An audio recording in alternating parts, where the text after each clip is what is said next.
안녕하세요. 살다 보면 진짜 상종도 하기 싫은 사람이 있어요. 저와 남편에게는 시모와 시부가 그런 사람이었죠. 친자식이 아니라는 이유로 남편을 차별하는 것도 모자라서 그 와이프인 저마저 괴롭히려던 시댁이었으니까요. 그런 시댁과 얼마 전에 완벽하게 인연을 끊고 이렇게 평온한 마음으로 글을 쓰고 있네요. 지금이야 마음의 평화를 되찾기는 했지만 사실 이렇게 되기 직전까지도 엄청 힘들었어요. 남편은 물론 저보다 더 오랜 기간 힘들어했고요. 저희 부부의 힘겨운 사연 한번 들어봐 주세요. 저는 유복한 가정에서 자라진 않았지만 대신 화목한 가정이었고 사랑을 듬뿍 받으며 자란 외동딸이에요. 남편을 처음 만났을 때 남편은 참 힘들어 보였어요. 항상 어딘가에 쫓기는 것만 같았거든요.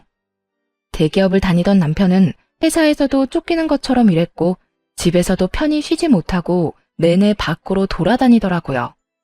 당시 저는 집과 거리가 먼 곳에 발령받아 자취를 하는 중이었는데 저의 자취방에 오는 걸 남편이 무척 좋아했었죠. 그렇게 함께 있는 시간 동안 점점 안정을 찾던 남편은 저에게 프로포즈를 했어요. 그래, 우리 아들이 며느리감으로 아주 참한 아가씨를 데려왔구나. 공무원이라고? 안정적이고 좋은 직장만큼 좋은 게 없지. 프로포즈를 받고 처음으로 만난 시부는 다행스럽게도 좋게 봐주셨어요. 그런데 그 옆에 있던 시모는 전혀 다르더군요. 말단 공무원이 뭐가 좋다고 난리예요? 그런 거 공부만 좀 하면 다 하는 거예요. 집안에 돈 한 푼 없는 애를 데려와서는 꼭 어디 가서 자기 같은 애를 데려와? 어허, 며느라가 듣는 데서 무슨 말을 하는 거야? 이해해라. 네 시엠이 될 사람이 마음이 좁아서 그래. 시부 말에 시모는 입을 삐죽이고 있더군요. 시부는 그런 시모를 흘겨보고는 저한테 인자한 미소를 지으며 말했죠. 그래, 우리 아들이 이렇게 참한 아가씨를 데려왔는데 아버지 될 내가 가만히 있으면 안 되겠지. 어디, 내 명의로 아파트가 하나 있는데 그걸 너희 신혼집으로 쓰는 게 어떻겠냐? 남편이 아버지 하고 입을 떼는데 뜬금없이 옆에서 쇳된 목소리가 터져나왔어요. 당신 그게 무슨 말이에요? 그 아파트를 왜 첫째한테 줘요? 첫째 아들한테 집 해주면 둘째 아들한테 뭐 해줄 건데요? 아파트가 그거 하나뿐인데 그걸 주는 건 형평성에 어긋나죠? 우리 아들은 아들도 아니에요? 시모의 반대에 남편이 급하게 입을 다물었고 저는 당황한 표정으로 시모를 쳐다봤죠. 지금 당장은 현금이 별로 없어서 그렇지, 이 사람아. 그래도 아들 장가 가는데 집 한 채는 해줘야 할 거 아니야. 아들이 둘인데 왜 그 생각을 못하는 거냐고요. 우리가 재혼했다고 설마 아들들 차별하는 거예요? 아니, 누가 차별을 했다고 그래? 내가 당신 아들 사업자금 필요하다고 할 때 안 된다고 한 적 있어? 그놈이 다 말아먹어도 돈 빌려줬잖아. 어쨌든 난 반대예요. 우리 아들도 결혼 정년기예요. 곧 있으면 결혼할지도 모르는데 형한테 주고 남은 찌끄러기나 받아먹게 할 생각인 거면 나 당신 가만 안 둬요. 시모는 단단히 화가 난 모양이었어요. 그걸 보는 시부가 답답하단 표정으로 시모를 쳐다봤지만 딱히 뭐라고 화내진 않더군요. 난감한 표정으로 남편과 저를 쳐다볼 뿐이었죠. 남편은 이 상황이 익숙한 건지 시부에게 그러더군요. 아버지, 저희는 집 안 해주셔도 돼요. 그냥 저희 알아서 할게요. 들었죠? 애가 한두 살 먹은 애도 아닌데 어련히 자기가 알아서 하겠죠. 대기업 다니면서 그 정도 돈도 안 모아놨겠냐고요.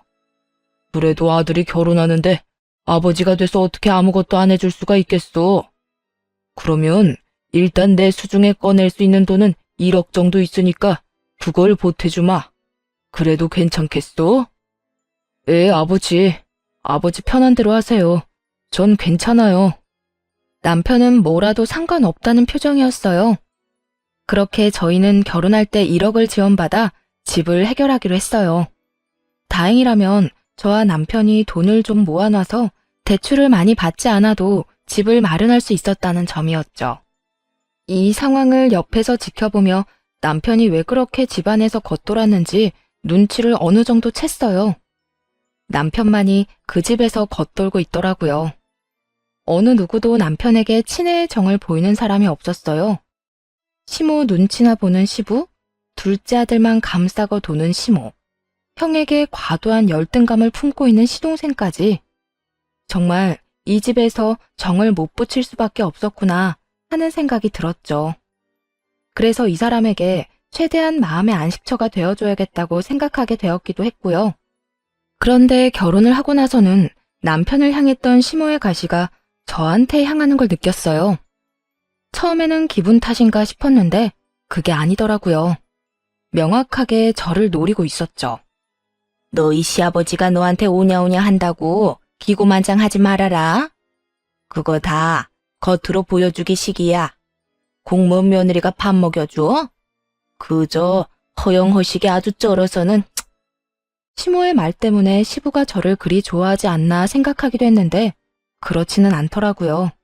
시부는 진짜 진심으로 며느리인 저를 좋아해 주셨어요. 이유는 아들만 둘인 집에 들어온 첫 번째 며느리였기 때문이었죠.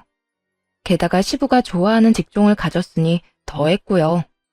시부는 저를 볼 때마다 불러서 용돈도 주시고 맛있는 거 먹으라며 따로 한우도 챙겨주고 하셨어요.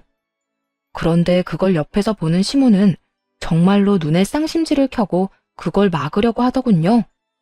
제 눈에 시모는 시부의 사랑을 빼앗겨서 초조해하는 어린애처럼 보였어요. 시부가 제게 잘해줄 때마다 시모는 저를 더 괴롭혔거든요. 시부가 없는 자리에서는 이미 했던 설거지 트집 잡아 한 번 더 시키거나 복장이나 머리를 지적하기도 했고 말이에요. 뭐 그런 사소한 것들은 참아줄 수 있었어요. 하지만 정작 참을 수 없는 부분은 따로 있었죠. 명절 때 일이었는데 시댁에서 명절을 지내고 친정으로 가기 위해 일어난 참이었어요. 몸이 좋지 않아 누워있던 시부는 멀리 나가지 않는다며 밖에 준비해둔 선물 잘 들고 가라고 하시더군요. 그렇게 시모와 함께 거실로 나와 현관으로 가는데 현관 앞에 시부가 말한 선물이 있더라고요. 8개나 되는 선물 상자들이 있었는데 시모가 그 중에서 2개를 골라주더군요. 안쪽을 슬쩍 보니 누가 봐도 생필품 세트였어요. 나머지는 고운 보자기에 포장된 누가 봐도 비싼 것들이었고요. 그런데 정말 수상하다고 여겨질 만한 게 눈에 보였어요. 선물이 모두 2개씩 딱딱 나눠져 있었거든요. 한눈에 봐도 아들들 둘에게 4개씩 나눠주라고 준 것 같아 보였죠.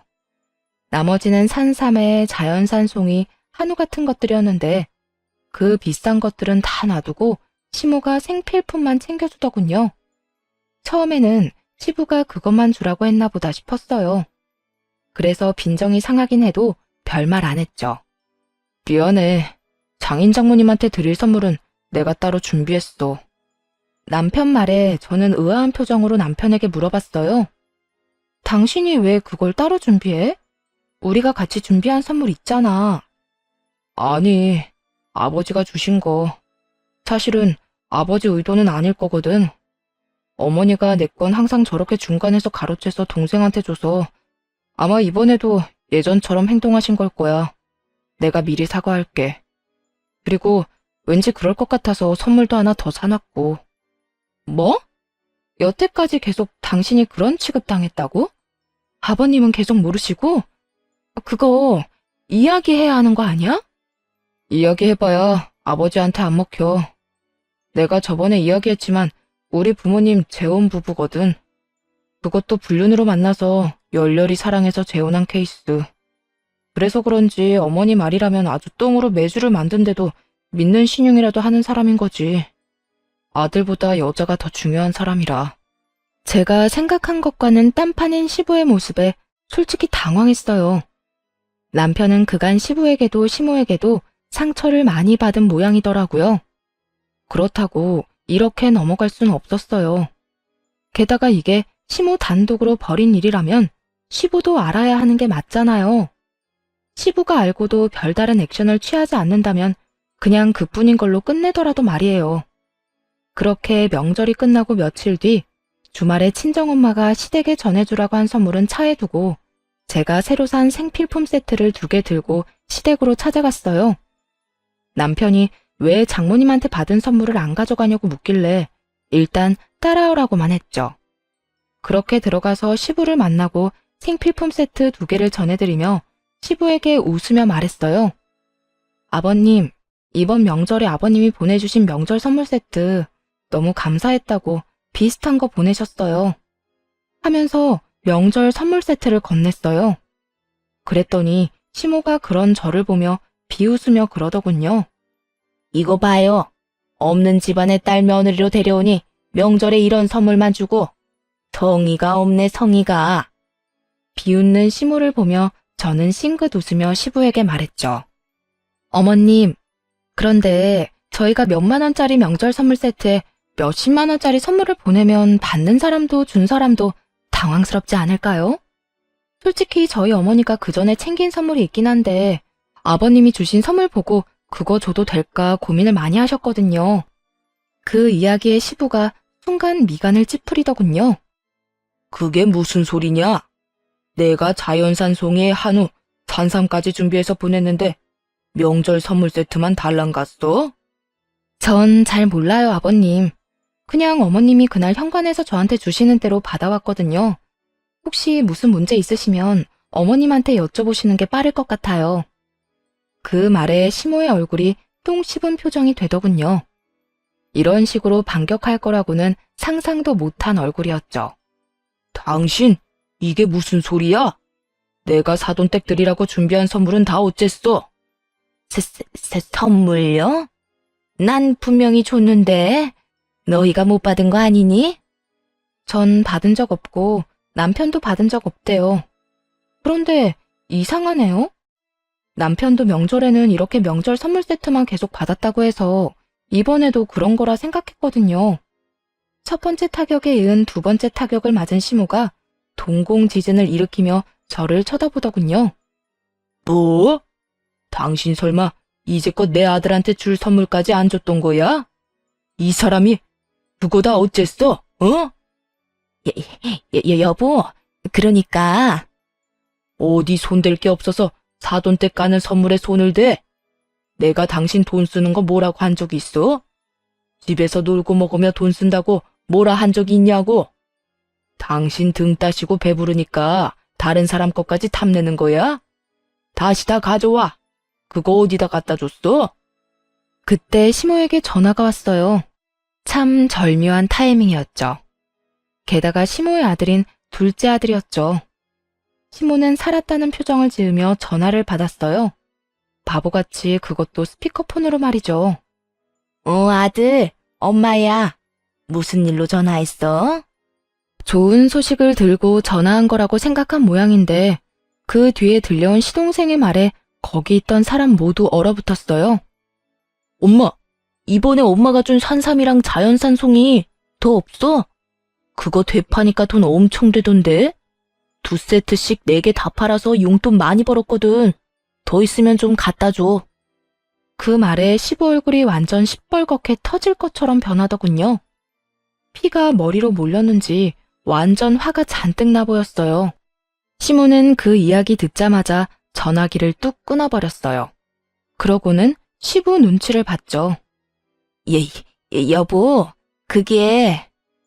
당신 진짜 이렇게 막 나갈 거야? 아무리 당신 자식 아니라도 그렇지. 어떻게 아들 사돈댁한테 줄 선물을 중간에서 가로채? 거기에다 그걸 제 자식한테 다 몰아줘? 열내며 소리치던 시부가 시모에게 소리쳤어요. 당장 카드 가져와. 안 가져오면 당장 카드 끊어버릴 거니까 당장. 시모는 그 자리에서 시부에게 손이 발휘되도록 빌었지만 시부는 눈 하나 깜짝하지 않더군요. 결국 시모는 가지고 있던 시부 카드를 뺏기고 용돈을 다 쓰게 됐더라고요. 시부는 미안하다고 명절에 제가 가져가야 했을 선물 세트 대신 돈을 주시며 다음부터는 이런 일 없을 거라며 저를 달래려고 애썼어요. 사실 화가 난 대상은 시모였고 시부에게는 그런 사과를 받을 일도 없었지만 시모 보라고 시부에게 더 살갑게 굴었죠. 결국 시모는 저를 완전히 적으로 인식했나 보더라고요. 그런데 다행인 건 시부의 관심을 다 뺏길까봐 걱정돼서인지 집으로 저를 부르지는 않더라고요. 자연스레 시모가 일을 시키는 것도 사라졌죠. 그렇게 저는 편해졌고 남편은 예전보다는 더 나은 상황을 누리게 됐어요. 그리고 얼마 뒤 집에는 또 다른 경사가 생겼어요. 바로 시동생이 결혼을 하게 된 거였어요. 처음 상견례를 위해 만났던 자리에서 저는 깜짝 놀랄 수밖에 없었어요. 제 동서가 될 여자는 머리부터 발끝까지 명품을 휘감고 있는 엄청난 여자였거든요. 마치 나 정말 돈 많아요 라고 광고한 듯한 모습에 솔직히 움찔할 수밖에 없었어요. 어느 누가 이렇게 모든 소품을 명품으로 맞출 수 있을까요?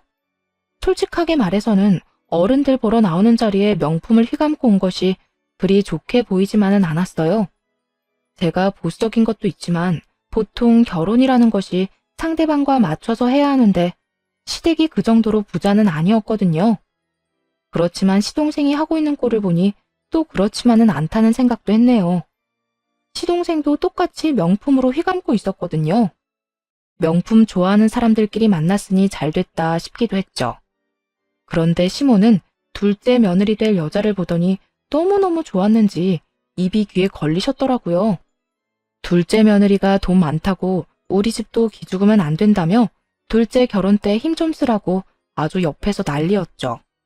그렇게 시동생 결혼식은 무척 빨리 진행됐어요. 상견례를 하고 거의 3개월 안에 모든 일이 이루어졌죠. 혼전 임신도 아닌데 이렇게 빨리 결혼한 것도 의아했어요. 그리고 결혼식 날 저와 남편은 정말 충격적인 이야기를 듣게 됐어요. 야, 쟤 정말 시집 잘 갔더라. 시댁에서 5억짜리 집 해준다고 했지? 들었어. 시댁이 잘 산다던데. 흔쾌히 집 해줬나 봐. 둘째한테 5억짜리 집 해줬으면 첫째한테는 더 비싼 집 해줬겠지? 암튼 돈 많은 집안 잘 물었네. 이런 이야기를 동서의 친구들이 나누고 있더군요. 저랑 남편은 동시에 서로를 바라봤어요. 이게 진짜인가 싶었거든요. 당신 아버님한테 뭐 들은 거 없어? 나한테 말해줄 것 같아. 설마 진짜 주신 거야? 전세 뭐 이런 거 아니고? 나도 몰라. 확인해봐야 알 수 있겠지. 아, 근데 왜 해줬을 것 같지? 남편은 불길한 기분에 영 우울한 표정이더군요. 상황을 정확히 모르니 일단 진정하고 결혼식이 끝나기만 기다렸어요. 집에 가서 물어볼 생각이었죠. 시동생 부부는 다음날 신혼여행을 떠나기로 비행기표가 예약된 터라 일단 가족들 모두 시댁으로 향했어요. 시부는 선약이 있어서 좀 늦게 올 거라고 하더군요. 그렇게 시댁에 도착했는데 시동생이 시모와 함께 집으로 왔더군요. 시동생이 저희 남편을 보고는 씩 웃더니 말했어요. 형은 이제 완전히 끈 떨어졌어. 아버지가 이번에 나 결혼하면서 아버지 아파트 증여해줬거든. 형이 이제 아버지한테 아무것도 아니라는 의미야. 아버지가 진짜 그 집을 증여해줬다고? 진짜로? 진짜로. 거짓말 같아? 엄마한테 물어보든지. 어쨌든 이제 앞으로 그 재수없는 면상 이 집에 들이대지 마. 여기 형 자리 이제 없으니까. 알아들었지? 시동생은 그간의 열등감을 모조리 털어내듯 남편에게 굉장히 공격적인 언사를 퍼부었어요. 대기업에 취직해 부지런히 생활하는 생판 남이나 마찬가지인 형과 매번 비교당하는 시동생의 열등감인 것이 말할 필요도 없을 만큼 명백했죠. 그렇지만 해도 될 말이 있고 하지 말아야 할 말이 있죠. 이 상황에서 어떻게 저런 말을 하는지 듣고 있는 제가 다 어이가 없더라고요. 게다가 시부가 없으니 일이 어떻게 된 건지 확인하기도 어렵더라고요. 그때 시모가 저한테 쐐기를 박더군요. 그러게, 네가 애초에 잘했으면 아버지도 너한테 뭐라도 주려고 하지 않았겠니? 이제 너한테 기대하는 거 하나 없다는 뜻이야. 괜히 아버지 심기 거스르지 말고 다시는 집 찾지 마. 아예 저희를 이 집안에 발도 못 들이도록 만들 심산이더군요. 남편은 당황한 듯 시모에게 되물었죠. 진짜 이게 아버지 뜻이라고요? 보이는 대로 믿어, 보이는 대로. 네 동생한테 5억이나 준 거 보면 너희 아버지도 우리 아들이 얼마나 잘하고 있는지 이제야 알게 된 거지. 그러니까 제발 앞으로 잘 사는 우리들한테 오지 말고 너희들끼리 살아, 너희들끼리. 시모 이야기를 듣고 남편은 화를 내며 소리쳤어요. 이거 다 아줌마 짓이죠? 아줌마가 우리 아버지 살살 꼬셔서 동생한테 증여하라고 했을 거 아니에요. 아버지가 처음에 저 결혼할 때 그 집 주려고 하신 것 때문에 지금 이러는 거잖아요. 남편이 이야기하는 걸 들어보니 느낌이 오더라고요. 시부 명의의 그 집이 자기 친자식이 아니라 전처 자식에게 갈까봐 걱정된 모양이었어요. 그러니 결혼도 급하게 시킨 모양이고 그 결혼을 이유로 집까지 증여해달라고 했겠죠. 니들 마음대로 생각해. 그리고 너 시아버지한테 예쁨 받는다고 그런 식으로 까부는 거 아니다.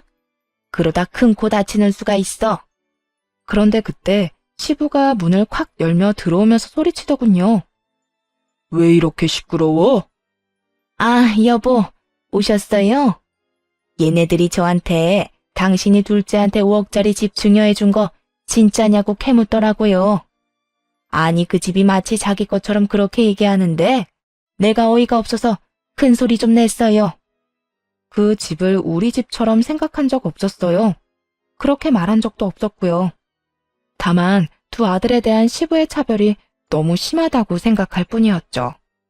아버님, 정말로 아버님 집 둘째 도련님한테 증여한 거예요? 네가 그게 왜 궁금해? 너도 돈 욕심 나냐? 너도 그러는 거 아니다. 돈 욕심 난다고 네 시어머니랑 동서한테 그렇게 예의 없이 따져 물어? 내가 둘째한테 집을 해주든 말든 너희가 무슨 상관이야? 너희도 1억 가져갔잖아.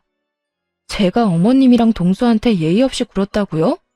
제가 도대체 어떻게 예의 없이 굴었다는 거예요, 아버님? 네가 첫째 결혼할 때 돈 적게 줬다고 동서랑 너희 시어머니한테 한 소리 했다며? 그게 그 사람들한테 말해서 해결될 일이야? 말하려면 나한테 하지, 어? 맹세코 그런 말 한 적도 없었어요. 그 증여 사실조차 방금 전에 알았는데, 그리고 동서를 만난 건 결혼식에서 사진 찍을 때가 다였어요. 그런데 시부가 그렇게 이야기하니 정말 미치고 환장하겠더라고요. 게다가 완전 답정너였죠. 답은 정해져 있고 제가 그에 맞춰야 하는, 그렇지만 안 한 걸 했다고 할 수는 없잖아요. 시부 옆에서 실실 웃는 시모를 보니 대략 느낌이 왔어요. 이 인간들이 그 5억짜리 집 뺏길까봐 완전히 쐐기를 박아버린 거였어요. 저랑 남편이 시부에게 미움받도록 말이죠. 없는 말까지 만들어서 할 정도로 급했나 보더라고요. 내가 둘째한테 다 들었으니 발뺌할 생각하지 마라. 오냐오냐 예쁘다 해줬더니 아주 사람을 갖고 놀아. 너한테 실망이다. 앞으로 우리 집에 오지 마. 내가 해준 거 고맙게 생각도 안 하고 내 재산만 탐내는 너희들은 나하고 이제 인연 끝이야. 아버지, 지금 무슨 소리 하시는 거예요? 와이프한테 무슨 그런 말을 하냐고요? 그리고 이 상황에 제가 한마디 안 하는 게 더 이상한 거 아니에요? 제가 왜 말을 못해요? 제가 아버지 친자식인데. 저한테 1억 주고 동생한테 5억짜리 집 해주신 이유가 뭔데요? 넌 동생한테 그 정도도 양보 못 해줘? 사내 새끼가 돼서 가족들 거 탐내고, 어? 1억 받아간 것도 다행으로 알아. 여기서 더 열받게 하면 그 1억도 다시 돌려받을 테니까. 가족요? 저 인간들 평생 제 가족인 적 없었어요. 그런데 이제 보니 아버지도 제 가족은 아닌 것 같네요. 아버지 생각 잘 알았으니 아버지 말대로 2번 다시 안 찾을게요. 인연 확실히 끊어주면 되는 거죠? 저 봐. 저 자식은 속이 좁아서 안 되는 거야. 오냐? 오지 마. 너 같은 자식 나도 필요 없어. 어디서 아버지한테 바락바락 대들고 난리야? 당장 꺼져. 나가라고. 시부가 윽박 지르자 옆에서 시모와 시동생은 아주 좋아서 웃고 있더군요. 자기들 생각대로 잘 됐다 싶었나 봐요. 저는 남편을 말릴 생각으로 말했어요. 여보, 괜찮겠어? 이렇게 그냥 가면 가족들이... 가족? 당신도 봤잖아. 여기 내 가족 없어. 이제 앞으로 내 가족은 당신이랑 당신 가족들 뿐이야. 나가자. 여기 1초도 있기 싫으니까. 남편과 저는 시댁 밖으로 쫓겨나듯 나왔네요. 그리고 그날 이후로 완전히 시댁과 저희는 인연을 끊었죠. 상심하며 힘들어하는 남편을 위해 저와 친정 식구들은 남편과 함께 여행도 자주 갔어요. 맛있는 것도 많이 먹으러 갔고요. 그렇게 아이가 생기고 점차 남편의 상처도 아물고 있었어요. 새로 생긴 딸아이 보는 재미에 흠뻑 빠져서 그쪽 생각은 나지도 않았죠. 그런데 하루는 연락 올 일 없는 사람에게서 연락이 왔더군요. 바로 시모였어요. 처음에는 당연히 받지 않았어요. 이제와 연락하는 이유를 알 수 없었거든요. 혹시나 싶어 남편에게도 물었더니 남편에게도 연락이 왔었다고 하더군요. 남편도 전화를 안 받았대요. 보통 몇 번이나 연락을 안 받으면 연락을 안 할 줄 알았는데 더 집요하게 연락을 하더군요. 그러더니 어느 순간 연락이 끊겼어요. 그리고 그 다다음 날 주말 오후쯤 시모가 집으로 찾아왔더군요. 시부 돈으로 열심히 사치스럽게 살던 시모는 얼굴이 아주 헬쑥해진 데다가 몰골이 말이 아니었죠. 말이 곱게 나오지 않았어요.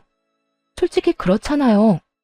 영 끊게 만든 사람이 시모와 시동생인 걸 아는데 어떻게 고운 목소리가 나오겠어요? 여긴 어쩐 일로 오셨어요? 내가 못 올 것이라도 왔니? 아들 집에 오는 게 나쁜 일은 아니잖아. 아들요? 그래. 우리 아들 어디 있니? 어이가 없더라고요. 연락을 하지 말라느니 연 끊고 살라더니 왜 이제 와서 아들 타령하는 건지. 여보, 안 들어오고 뭐해? 남편이 제가 빨리 돌아오지 않자 현관문 쪽으로 나오며 물었어요. 그러고는 시모의 얼굴을 보고 얼굴을 딱 정색하더라고요. 아, 여보, 이분이 여기 와서 아들 찾으시는데? 여긴 왜 찾아오셨어요? 전화 그렇게 하시더니 얼마나 중요한 이야기 하시려고 여기까지 찾아오셨대? 중요한 말이야. 너희 아버지 암 걸리셨다. 대장암 2기래. 당분간 입원해서 치료해야 한다는데 네가 아들이잖아. 그러니까 네가 너희 아버지 평간호 좀 해. 남편은 시모의 말에 어이가 없는 듯 말문이 막힌 모습이었고 저는 화가 났어요. 아니, 이게 무슨 경우 없는 일이에요? 언제는 저희를 가족으로 인정 안 하시겠다면서요. 분명히 마지막에 봤을 때 저희한테 뭐라고 하셨어요? 2번 다시 집에 오지 말라면서요. 그땐 이런 일도 본인들이 다 감당하겠다고 생각하고 그런 말 한 거 아니에요? 화를 내며 그렇게 이야기하자 시모가 새초롬한 모습으로 받아치더군요. 그래도 네가 맏며느리면 맏며느리답게 행동해야지. 친아들이 당연히 부양을 해야 되는 거 아니니? 이번엔 제가 어이가 없어서 말문이 막히더군요. 그러자 남편이 시모에게 소리쳤어요.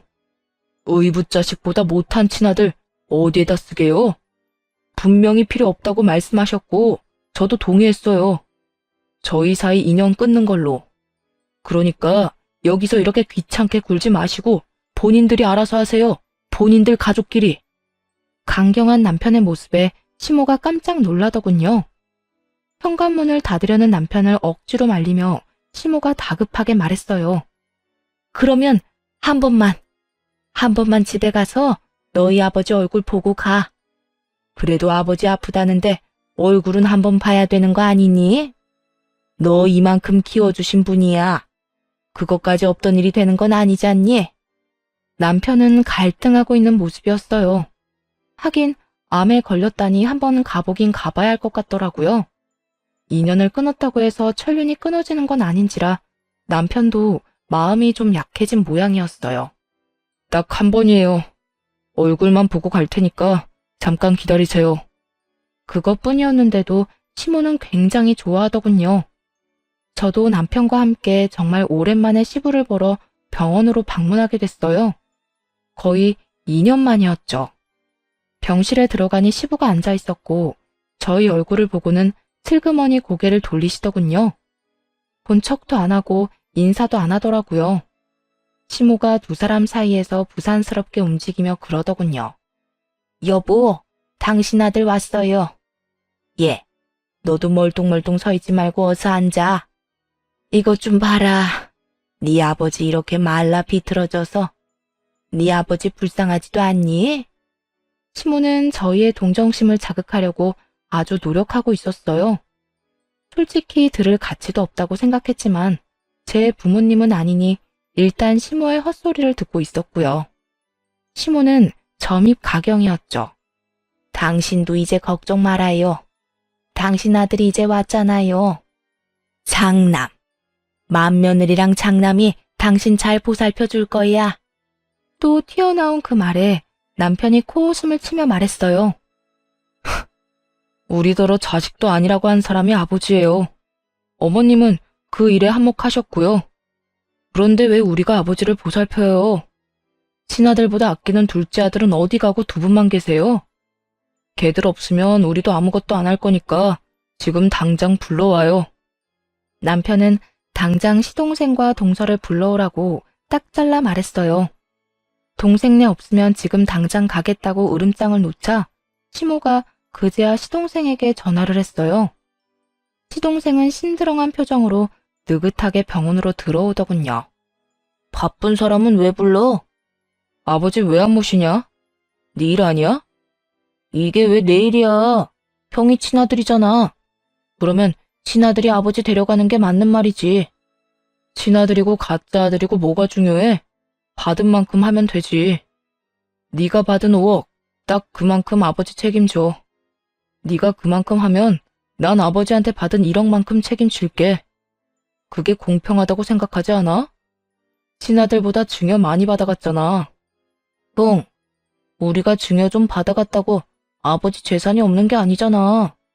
아버지 돌아가시면 어차피 이 재산들 다 형 건데.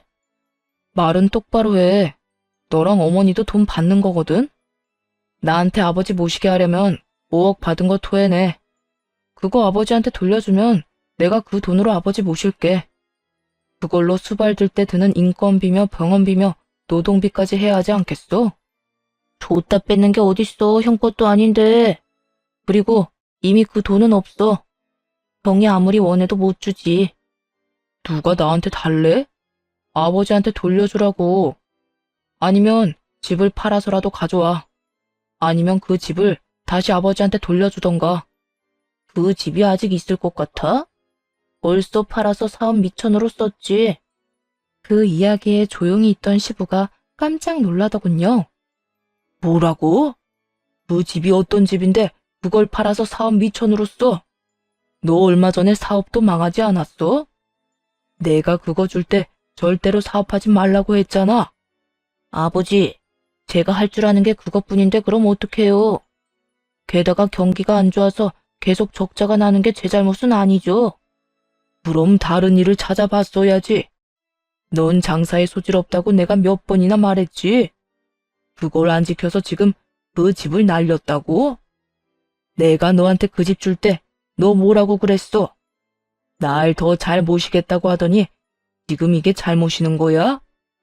그렇다고 아버지가 제 친아버지는 아니잖아요. 염치도 없으시네.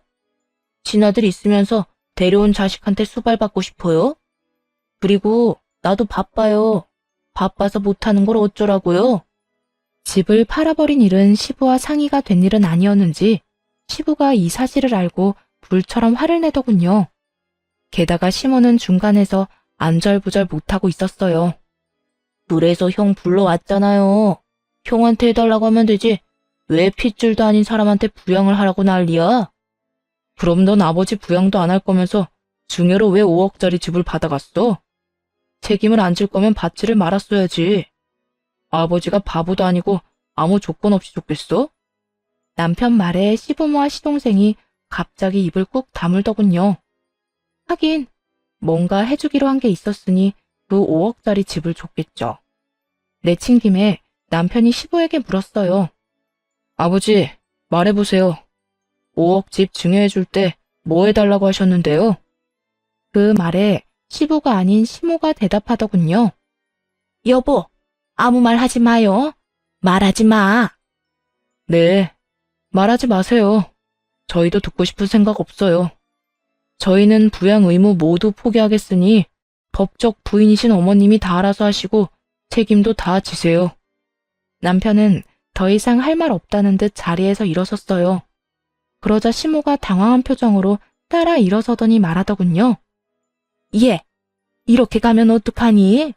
네 아버지는 어쩌고? 그런 건 가족끼리 알아서 하셔야지. 왜 남한테 말씀하세요? 지금까지 나 혼자 했어. 했는데 너무 버거워서 그렇잖아. 어떻게 사람이 하루 종일 환자 옆에 붙어 있니? 너희들이라도 도와줘야지. 그럼 저희한테 말씀하지 마시고 동서한테 말하세요. 도련님이야 바쁘다지만 동서는 하는 일도 없잖아요. 그렇게 옆에서 톡 쏘아붙이자 시모가 시동생과 함께 온 동서에게 눈길을 보냈어요. 동서는 자신에게 쏠리는 시선이 부담스러운지 눈을 찌푸리더군요. 그래, 둘째 며느리, 네가 해야겠다. 5억 받은 아들이 못하면 며느리는 너라도 해야지. 안 그러냐? 너도 우리 아들이 가져간 5억짜리 집에서 편하게 잘 살았잖아. 이제 그 값을 해야지. 엄마, 제발 그런 말 좀 하지 마. 5억 내가 받고 싶어서 받았어? 엄마가 아버지한테서 받아다 준다고 해서 받은 거잖아.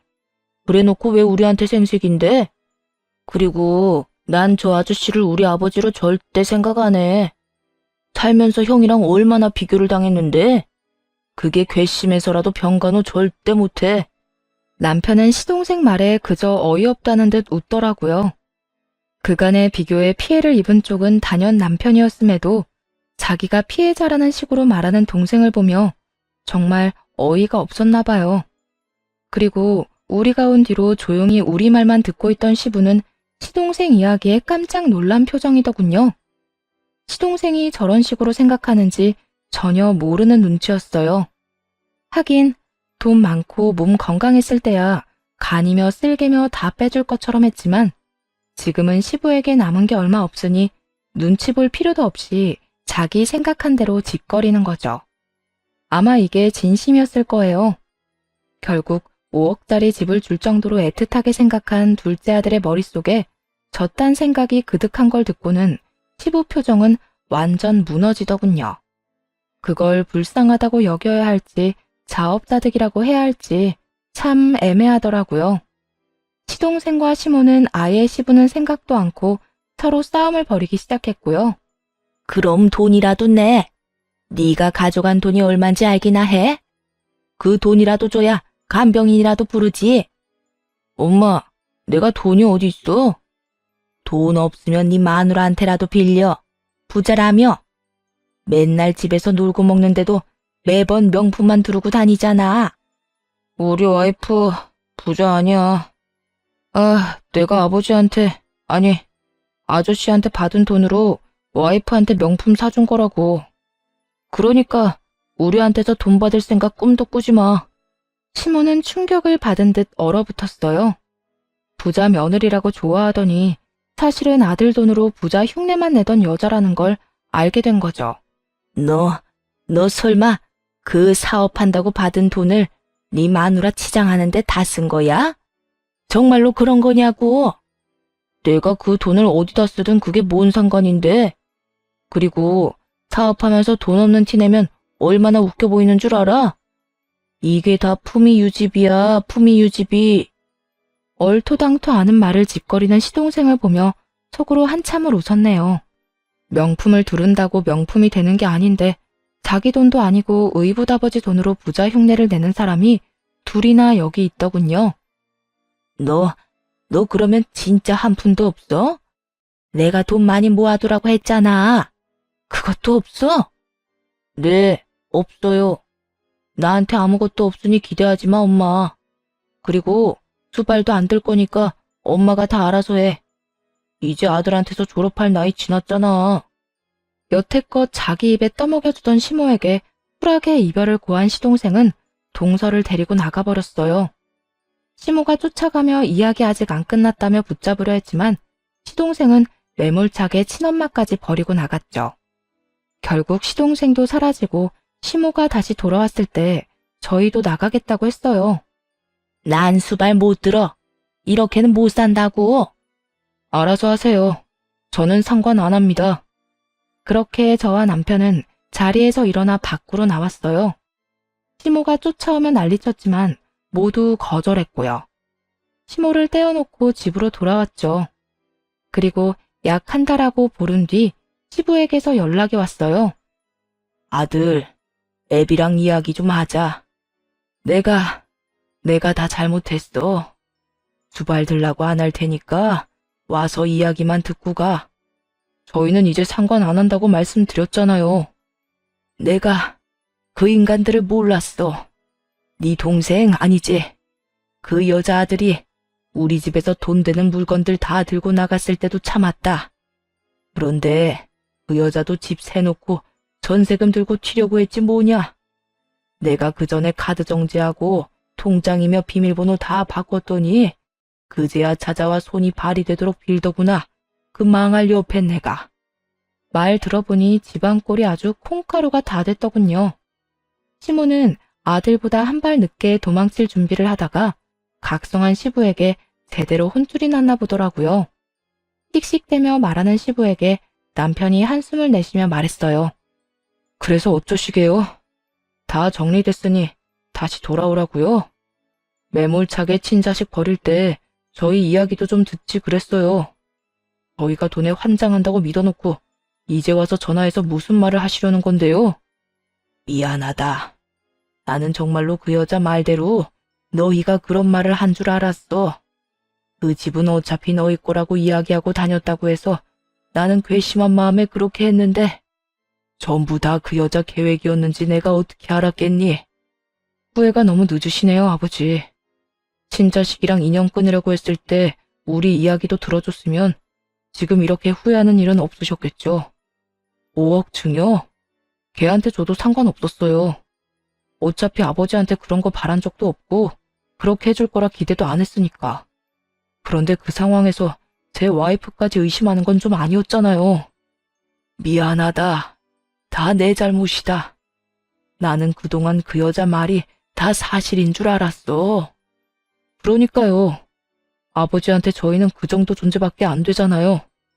저는요, 아버지가 그 말을 듣고도 저희한테 직접 사실을 확인할 생각도 없었다는 그 점이 제일 용서할 수 없는 거예요. 시부는 그 말에 아무 말도 못했어요. 남편은 그간의 차별에 대해 모조리 다 쏟아부었어요. 여태 차별한 거 다 참았어요. 나만 잘하면 될 거라고 생각했으니까. 근데 아버지는요, 자기 병수발 들어줄 사람 없으니까 이제야 저 찾아오시는 거잖아요. 제가 아버지를 믿고 싶겠어요? 그 여자 이간질 한 번에 다 무너진 신뢰를 어떻게 세우려고요? 시부는 남편 말에 결국 미안하다는 말만 되풀이할 뿐이었어요. 남편도 그 이상은 그저 화풀이일 뿐이라는 걸 알았는지 더 이상 시부에게 화내진 않았어요. 아버지가 아픈 건 아픈 거고 저랑 영 끊겠다고 한 것도 저는 가볍게 받아들인 적 없어요. 그러니 뱉으신 말에 책임지세요. 결국 시부는 본전도 못 찾고 전화를 끊어야 했어요. 그 뒤로 저희는 시부에게 따로 연락은 안 했네요. 다만 몇 달 뒤 남편의 삼촌인 시부의 남동생이 찾아왔어요. 결국 믿을 만한 사람이 주변에 없어서 시부는 본인 남동생을 보호자로 불렀다고 하더라고요. 그리고 기력이 딸려 아무것도 못하는 자기 대신 재산을 맡기고 시키는 대로 해달라고 했다고 하더군요. 그러면서 저희에게 찾아와 시부 근황을 알려줬어요. 분명히 시부가 알려주라고 시킨 거겠죠. 들어보니 시모가 한바탕 휘몰아치고 갔더라고요. 일단 시삼촌이 온 당시에는 두 사람이 이혼하기로 합의가 된 상황이었어요. 솔직히 전 시모가 이혼을 안 해줄 거라고 생각했거든요. 시모 입장에서는 어떻게든 붙어 있다가 유산이라도 먹으면 더 이득일 테니까요. 그런데 시부가 엄청 독하게 굴었다고 하더라고요. 기력 없는 본인 대신 남동생인 시삼촌을 불러와서 아주 시모를 지옥으로 보내버렸더군요. 저희랑 마지막으로 연락한 그 다음날 시삼촌 불러다가 시댁집을 팔도록 했다고 해요. 시모가 무슨 권한으로 그러냐고 난리치니까 시부가 시삼촌에게 전세금을 받고 그 집을 내어줬답니다. 그러니 시삼촌은 자기가 전세 계약했다며 나오라고 시모를 내쫓았다고 했고요. 그렇게 나온 시모는 갈 곳이 없어서 자기 오빠네 집으로 들어갔는데 아무리 생각해도 빠져나갈 구멍이 없었는지 시부에게 찾아가 손이 발이 되도록 빌었다고 하더군요. 하지만 시부는 가정을 파탄내는 시모와는 함께 못 산다고 10원짜리 한 장도 아까우니 이혼하자고 했다고 하고요. 시모는 이혼은 절대 안 된다고 막아섰다는데 그런다고 이혼을 못하는 건 아니죠. 게다가 알고 보니까 시부가 자기 의붓자식인 둘째 아들에게 돈을 빌려줄 때면 항상 사용증을 썼다고 하더군요. 갚을 사람은 시모와 둘째 아들로 해놓고요. 시모는 자기 친아들이 도망갔으니 시부와 헤어지면 그 돈을 모조리 갚아야 하는 신세인 거였죠. 그러니 절대 이혼은 안 하려고 했지만 그게 맘대로 되나요? 책임이 있는 만큼 이혼을 요구받으면 어쩔 수 없이 받아들여야 하는 법이죠. 게다가 시부가 유산은 절대 안 줄 거라는 듯 매일같이 비싸고 좋은 것들을 사들여서 사치스럽게 돈을 펑펑 쓰니 시모가 멘탈이 아예 나가버렸나 봐요. 시부가 나 죽어도 너 절대로 이 돈 못 갚게 할 거라고